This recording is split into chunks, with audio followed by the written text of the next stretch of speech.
ሰላም ጤና ይስጥልኝ ተከብራችሁ ተመልካቾቻችን እንደምን ቆይታችኋል ከተወዳጁ ጣቢያ ብስራት ዩቲዩብ ገጽ ወደ እናንተ የሚደርሱትን መረጃዎች ልናጋራችሁ ሚሊዮን ሙሴና ሰብለ አበበ ከመላው የዝግጅት ክፍሉ ባልደረቦቻችን ጋር በመሆን እዚህ ተገኝተናል አብራችሁን በመቆየት እንድትከታተሉን እንጋብዛለን እንደተለመደው የሀገር ውስጥና የባህር ማዶ ጉዳዮችን ይዘናል በማስቀደም የሀገር ውስጥ ጉዳዮችን እንቀራችሁ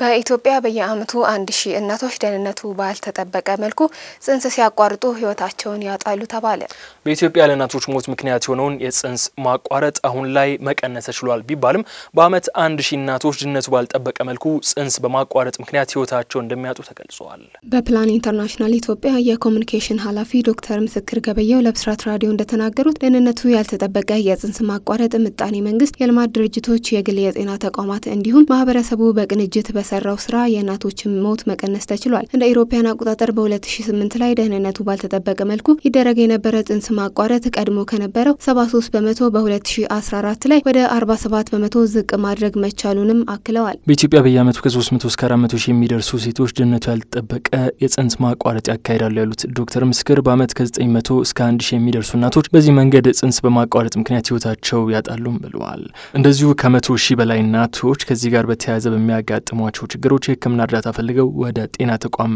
እንደሚሄዱ ማስረድተዋል ንጽህናው ባልተጠበቀ ጽንስ ማቋረጥ ምክንያት ሴቶች ለኢንፌክሽን ለተለያዩ ችግሮች ስለሚጋለጡ ህይወታቸውን ሊያጡ እንደሚችሉም ተነግሯል በመሆኑም በዚህ ሁኔታ ለህልፈት የሚዳረጉትን ሴቶች መታደግና ደህንነታቸውን መጠበቅ እንደሚያስፈልግም ተመላክቷል ዘገባው የቅድስት ደጀኔ ነው ከአዲስ አበባ ሞተር ሳይክል ሰርቀው የጠፉ 2 ግለሰቦች በቡታጅራ ከተማ መያዛቸው ተገለጸ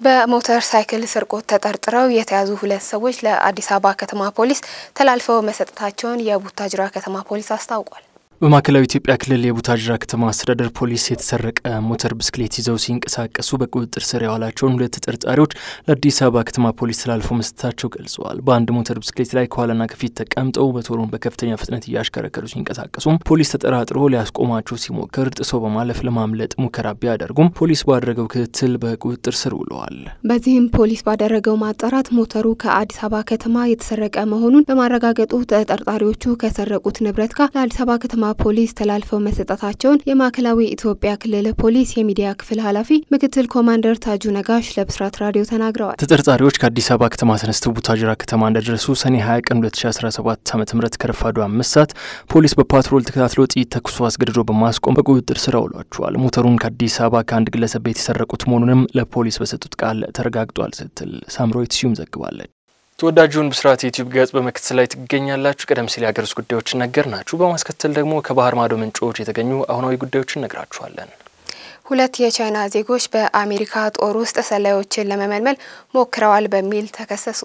የዩናይትድ ስቴትስ የፍትህ ዲፓርትመንት 2 የቻይና ዜጎችን ከሀገሪቱ ወታደራዊ ማዕረግ በመመልመል ክስ ተመስርቶባቸዋል የ38 ዓመቱ ዩአንስ ቼን እና የ39 ዓመቱ ሊረን ራያ ለቻይና የውጭ ስለላ ድርጅት የመንግስት ደህንነት ሚኒስቴር በመወከል ነው የተከሰሱት ግለሰቦቹ ለብሔራዊ ደህንነት መረጃ ክፍያዎችን ማመቻቸታቸው በባህር ኃይል ጣቢያ ላይ መረጃዎችን መሰብሰብና ለመመልመል ሙከራ ማድረጋቸውን ጨምሮ የተለያዩ የማይታወቅ ስለላ ተግባሮችን ፈጽመዋል ተብሏል ጠቅላይ አቃቤ ሕግ ፓሜላ ቦንዲ ይህንን ጉዳይ የቻይና መንግስት እንቅስቃሴ ወደ ወታደሮቻችን ውስጥ ሰርጎ ለመግባትና ብሔራዊ ደህንነቶችን ከውስጥ ለማዳከም የሚደረገውን ቀጣይነት ያለውና ኃይለኛ ጥረት ነው ብለዋል ከኤፍቢአይ የወጣው መረጃ እንደሚያሳየውም ለኢ በቻይናና በአሜሪካ መካከል ድብቅ ስራዎችን ለማመቻቸት ሲንቀሳቀስ ነበር ከ2021 አካባቢ ጀምሮም ህጋዊ ቋሚ ነዋሪ ነው ቼን ደግሞ በአሜሪካ ጦር ውስጥ ሰዎችን እንደሚያውቅ ካረጋገጠ በኋላ ወደ ውጭ ሀገር እንዲሄድ በግንኙነት እንዲወያይም አሳስቦታል ቲኬቶቹም ጭምር ለመክፈል እንደሚችል መናገሩም ታውቋል በአንድ አጋጣሚ ቼን ከባህር ኃይል ቅጥር ጋር ለመገናኘት እና የአውሮፕላን ተሸካሚ የሆነውን የዩኤስኤስ አብርሃም ሊንከንን ለመጎብኘት ወደ ሳንዲያጎ ካሊፎርኒያም ተጉዘዋል ዩናይትድ ስቴትስ ወደ ዩክሬን የምትልከውን የተወሰነ የጦር መሳሪያ ማቆሟን ዋይት ሃውስ አስታወቀ ሩሲያ በዩክሬን ላይ የምታደርገውን ጦርነት እየተባባሰ ባለበት በዚህ ወቅት ዩናይትድ ስቴትስ ወደ ኪየቭ የምታደርገውን የተወሰነ የጦር መሳሪያ መላክ ማቆሟን ዋይት ሃውስ አስታውቋል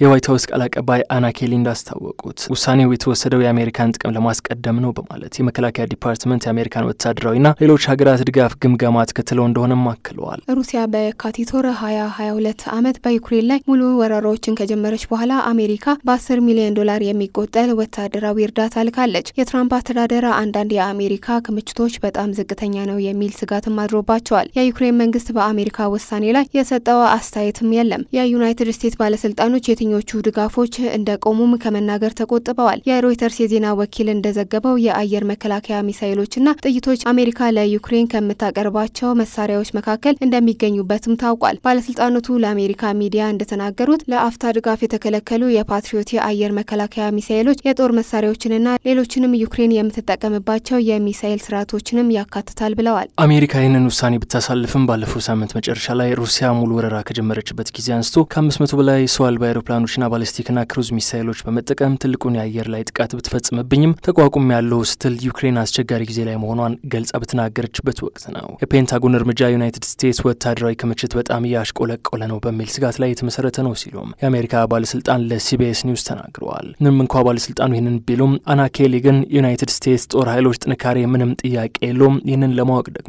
ኢራንን ጠይቁ ስትል ተናግራለች። በተናጠል ዩናይትድ ስቴትስ የፖሊሲ ምክትል ሴክሬታሪ ኤልብሪጅ ኮልቢ በሰጡት መግለጫ የመከላከያ ዲፓርትመንቱ የፕሬዚዳንቱ ለዩክሬን ወታደራዊ እርዳታ እንዲቀጥሉ ጠንካራ አማራጮችን መስጠቱን ቀጥሏለን ብለዋል። ከሀገር ውስጥና ከባህር ማዶ ምንጮች የተገኙ መረጃዎችን ስናጋራችሁ ነበር። የተከበራችሁ ተመልካቾቻችን፣ ታዲያ የመረጃ ሰዓታችን እዚህ ጋር አብቅቷል። ሚሊዮን ሙሴና ሰብል አበበ የመረጃ ሰዓቱን በመምራት አብረናችሁ ቆይታ ስናደርግ ነበር። በቀጣይ በሌሎች ጉዳዮች ተመልሰን እስክንገናኝ ሰላም።